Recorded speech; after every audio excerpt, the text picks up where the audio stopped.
পাল্টানো দরকার, চাই বিজেপি সরকার। এই ছিল নরেন্দ্র মোদীর বাংলা সফরে ভোটের আগের বার্তা এবং সেই অনুযায়ী আমাদের পশ্চিমবঙ্গ পাল্টেছে। কি পাল্টেছে? পশ্চিমবঙ্গের সরকার পাল্টেছে। তৃণমূল সরকারের অবসান হয়ে নতুন বিজেপি সরকার এসেছে। এক্সপেক্টেড ছিল যে বেকার সমস্যার সমাধান হবে, দুর্নীতি বন্ধ হবে। তো কি হলো আমরা দেখতে পারলাম। প্রথমে হলো বেআইনিভাবে যারা ফুটপাত দখল করে ব্যবসা করছিল সেই হকারদের উচ্ছেদ হলো। এরপরে হলো কি, বস্তি ভাঙন হলো। যারা সরকারের জায়গা অধিগ্রহণ করে দখল করে বসবাস করছিল তাদের উচ্ছেদ করা হলো। দুদিন আগে পরিবহন মন্ত্রী অর্জুন সিং ঘোষণা করলো যে কোনো টোটো হাইওয়েতে চলতে পারবে না। যদি কোনো টোটো হাইওয়েতে ওঠে তাহলে তাদের 12,000 টাকা জরিমানা করা হবে। তো এই ছিল মুদ্রা পশ্চিমবঙ্গের, যেখানে বেকার সমস্যা সমাধান হওয়ার কথা। কিন্তু বিজেপি সরকার প্রথমে এসে যে কাজগুলো করলো সেক্ষেত্রে আমরা দেখতে পারলাম বেকার সংখ্যা আরও বেড়ে গেল। এবার দেখুন, বিজেপি সরকার যে ল অ্যান্ড অর্ডারের এগেনস্টে কাজ করছে তা কিন্তু নয়, তারা কিন্তু আইনি পথে আইনের নিয়ম মেনে কাজগুলো করছে। তো সেক্ষেত্রে এই জিনিসগুলো আমাদের খারাপ লাগলেও আমরা মেনে নিতে বাধ্য, কারণ আমরা কেউই আইনের ঊর্ধ্বে নয়। তো সরকার এই উচ্ছেদ এবং হাই রোডে টোটো চলাচল নিষিদ্ধ করেছে। তার পেছনে কিছু কারণ হিসাবে সরকার দেখিয়েছে যে রেলের জমি রেল অধিগ্রহণ করবে রেলের উন্নয়নের স্বার্থে।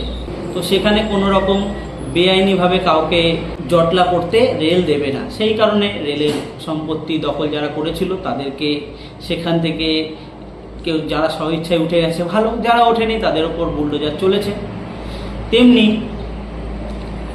হাই রোডে যে টোটোগুলো চলে, হাই রোডের টোটোর গতি কিন্তু মন্থর, যে ক্ষেত্রে কিন্তু অ্যাক্সিডেন্টের সম্ভাবনা প্রচুর পরিমাণে বাড়ে। হাই রোডে যত অ্যাক্সিডেন্ট হয় তার বেশিরভাগ কারণই এই টোটোগুলো। তো যেটাকে কমানোর জন্য পশ্চিমবঙ্গ সরকার এই উদ্যোগ নিয়েছে যে হাই রোডে কোনো রকম টোটো অ্যালাউ করা হবে না। ভালো কথা, জনস্বার্থে। দুর্ঘটনাটা তো জনসাধারণেরই হয়, যদি কেউ মারা যায় তাতে আমাদের কেউ না কেউ মারা যায়। তো সরকার তাদের কথা ভেবে টোটোকে হাই রোডে উঠতে বারণ করেছে। এখন ঘটনা হচ্ছে, একটা সমস্যার সমাধান করতে গিয়ে আরও কয়েকটি সমস্যা তৈরি হচ্ছে। সেক্ষেত্রে কি সরকার কিছু ভেবেছে যে যারা এর কারণে যাদের কাজ হারাচ্ছে তারা কি করে খাবে, তাদের কি বিকল্প ব্যবস্থা করা হবে, সে কথা কি সরকার ভাবছে? চলুন একবার ভালো করে বিশ্লেষণ করি। টোটোর সমস্যার যে সমাধান, দেখুন, টোটো শুধুমাত্র কিন্তু ন্যাশনাল হাইওয়ে এবং স্টেট হাইওয়েতে বারণ করা হয়েছে। নর্মাল সড়কগুলোতে কিন্তু টোটো যেতে পারবে। এবার কি, যারা স্পেশালি হাই রোডের ওপর নির্ভর করে যে টোটো চালকরা টোটো চালাতো, যাদের প্রধান রুজি রোজগারই ছিল হাই রোডের মাধ্যমে, তো সেক্ষেত্রে তাদের ক্ষতির মুখে সম্মুখীন তারা হবে। টোটো চালকের অনেকেরাই কিন্তু লোন নিয়ে টোটো নিয়েছেন এবং সেই কারণে যদি তাদের টোটোগুলো রাস্তায় চলতে না পারে তারা কিন্তু কর্মহীন হবেন এবং তাদের কিন্তু সেই লোন পরিশোধ করতে পারবে না। এক্ষেত্রে সরকার এটা করতে পারে, যারা হাই রোডের যে টোটোগুলো চলে সেই টোটোওয়ালাদের যদি কোনো টোটো ফাইন্যান্সে নেওয়া থাকে বা তাদেরকে নতুন কোনো ব্যবসা করার জন্য সরকারের তরফ থেকে ফিনান্সিয়ালি হেল্প করা দরকার, কোনো লোন করে দেওয়া দরকার সহজে, যার হয়তো 50% সরকারের পক্ষ থেকে মুকুব করে দেওয়া হবে এবং 50% সে কোনো বিজনেস করবে এবং সেখান থেকে সে উপার্জন করে শোধ করবে। এটা একটা ভালো সমাধান। সরকার যখন একটা সমস্যা সমাধান করার জন্য যদি আরেকটা সমস্যা হয় সেটাকেও সমাধান করার দায়িত্ব কিন্তু সরকারের। তো এটা করা যেতে পারে। এছাড়া হাই রোডের বিকল্প হিসাবে যদি হাই রোডের পাশে একটি টোটো চলাচলের জন্য বা ছোট যানবাহন চলাচলের জন্য সাইডওয়ে করতে পারে, সেক্ষেত্রেও এই সমস্যার সমাধান হতে পারে। এবার আসি, টোটোগুলো যদি উঠে যায় তাহলে কি সমস্যা হতে পারে। যেমন ছোট ব্যবসায়ীরা কিন্তু অনেক ক্ষেত্রে তাদের যে মাল পরিবহনের ক্ষেত্রে টোটো ব্যবহার করে, সেখানে কিন্তু তাদের অল্প খরচে তাদের বিক্রয় করার মাল তারা এক জায়গা থেকে অন্য স্থানে সহজলভ্যভাবে নিয়ে যেতে পারে এবং সেটা সেখানে গিয়ে তারা বিক্রয় করতে পারে। সেক্ষেত্রে তাদের ট্রাভেল কস্টটা যদি কম পড়ে, জিনিসের দামও সেই হিসাবে মেনটেন থাকে। কিন্তু এক্ষেত্রে যদি টোটোগুলো বন্ধ হয়ে যায় সেক্ষেত্রে কিন্তু তাদেরকে বড় গাড়ির সাহায্য নিতে হবে এবং যেখানে তাদের ভাড়া বেড়ে যেতে পারে সেক্ষেত্রে জিনিসের দ্রব্যমূল্য বৃদ্ধিতেও একটা প্রভাব ফেলতে পারে।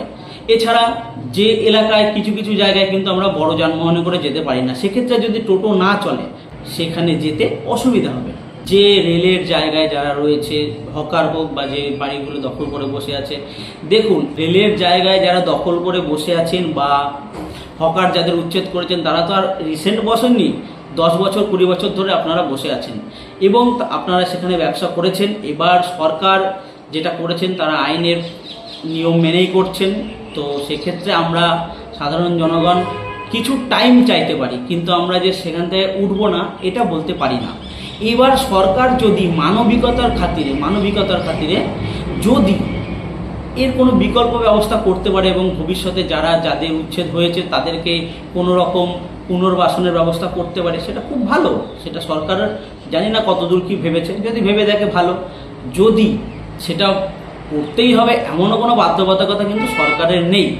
সরকার সবসময় দেখে মেজরিটিকে, এবং আমাদের মেজরিটি পিপলসের স্বার্থে সরকার কিন্তু রেলের যে জায়গা তার উন্নয়ন করবে, তার পরিষ্কার পরিচ্ছন্ন রাখবে, যাতে কোনো যানজট না হয় সেদিকে নজর রাখবে। যার কারণে সরকার মেজরিটির দিকে তাকিয়ে হয়তো তাদের পুনর্বাসন নাও দিতে পারে, আবার যদি দেয় সেটাও খুব একটা ভালো ওয়েল অ্যান্ড গুড, সেটা সরকারের পক্ষে আমার মনে হয় ভালো এফেক্ট ফেলবে।